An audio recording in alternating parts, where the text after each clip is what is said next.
ખેડૂત મિત્રો નમસ્કાર, જય સિયારામ.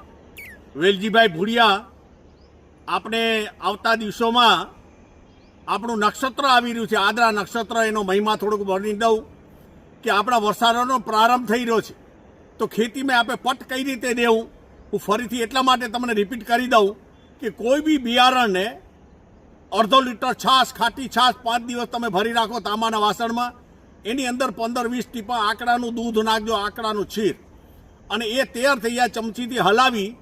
અને કોઈ બી બિયારણ, મગફળી હોય, તેલીબિયા હોય, કોઈ બી બિયારણને, કઠોળની સિઝન આવી રહી છે, તો એ સિઝનને પ્રારંભમાં તમને આનું કામ શું કરશે એ પણ તમને કહી દઉં. તો એ તમારે છાશની અંદર તમારે એ દૂધ અંદર, આકડાનું દૂધ અંદર નાખી દેવાનું, અને એ તમારું દૂધ એટલું બધું કામ કરશે. પછી એને દાણાને ભીના કરવાના, અને દેશી ગાયના છાણાને રાખ છે એને હરવારેથી ચારી અને એનાથી કોરા કરીને તમે વાવેતર કરો. કોઈ બી રસાયણ નાખવાની જરૂર પડશે નહીં, ફાઇનલ. એટલા માટે હું તમને કહી રહ્યો છું કે રસાયણથી મુક્ત આપણે થવું હોય તો ગાયમાં બધું હોય છે, અને મારા સંશોધન ફાઇનલ છે, મારા વિચારોમાંથી જ બહાર આવ્યા છે. હું ભણેલો તો સૌને, આપણે સૌને ખ્યાલ છે, પણ એ તમે બિયારણ વાવશો એટલે તમારે કોઈ ફૂગનાશકની દવા આની અંદર જોશે નહીં, અને રસાયણના કોઈ ખાતર નાખો ને તમે, એ પણ નાખવાની જરૂર નથી. ગાય આધારિત કૃષિ, અને એ ઉગી જ ગયા બાદ અને તમે જુઓ ઉગાવો, અને ટેસ્ટ કરવો તો તમે કરજો, બાકીના દાણા એમ જ વાવજો. એમાં ઉગવામાં જ ફરક પડશે. ઉગાવો લીલો છમ થશે, ઓનો નબળો હશે, ઓમાં પીળાશે દેખાશે, આમાં પીળાશ નહીં દેખાય.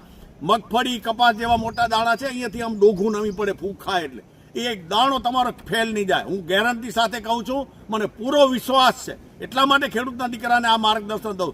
પછી કોઈ બી પાકને ઊભો ઉગી ગયો એટલે દૂધ, ગોળ, ગૌમૂત્ર એ તમારા માપ બધા છે તમારી પાસે, કેમ કે લાંબો વિડીયો નથી બનાવતો, પણ એ છાણાની રાખ સહિત તમે એને સ્પ્રે કરજો. અને સ્પ્રે કરો એટલે 1 મહિના સુધી કોઈ રોગ નહીં થાય, હું તમને ગેરંટી દઉં. મારા ખેડૂતો, મારું જીવન જ ખેડૂત માટે છે, ખેડૂત મારો ભગવાન છે, એટલે આ માર્ગદર્શન દઈ રહ્યો છું. બાકી ગોબર, ગૌમૂત્ર, છાણ, આકડાનું પાણી, આ બધું જ વપરાશ માટે આપણે વાપરવાનો વિષય છે. અને કેવી રીતે ખેતી કરવી અને તમે ખોરાકીમાં શું દેશો એ તમને બતાવી દઉં. 1 એકરની અંદર 10 કિલો ગોબર, 10 કિલો ગૌમૂત્ર, એને હલાવી નાખજો રબડાને. પછી એની અંદર તમારે 2 કિલો, ખાલી 2 થી 3 કિલો છાણાની રાખ નાખજો, 2 કિલો. અને એમાં છાશ ખાટી 4 લીટર નાખજો. કેટલી? 4 લીટર. આટલું બધું તમે એની અંદર નાખી દો, 1 દિવસ રહેવા દો, બીજી દિવસે તમે ખેતીને પાવ, કોઈ બી જીવાત આવવાની બાજુમાં જ નહીં આવે. સાહેબ, આ પરિસ્થિતિ આપણા ગાયની અંદર બધું છે.